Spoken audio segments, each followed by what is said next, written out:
imekuwa ni vigumu watu kutuangalia sisi kama Wakristo na kuona kwamba enyewe sisi ni Wakristo. Kwa sababu tunapotoka kanisani na kurudi katika maisha yetu ya kawaida, tunafanana na watu wa dunia. Mienendo na tabia zetu zinafanana na watu wa dunia.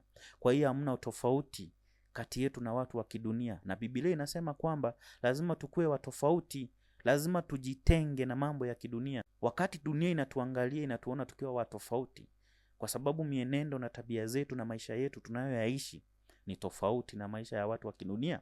Hauwezi kumshawishi mtu kuokoka kama wewe mwenyewe unaishi kama yeye.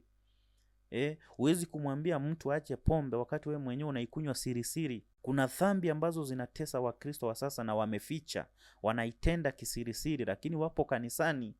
Wengine wako katika huduma, wengine wako katika huduma ya kuimba, wengine wako katika huduma ya maombi, lakini maisha yao ya kawaida ni maisha chafu, ni maisha ambayo mbele za Mungu hawatambui kama Wakristo.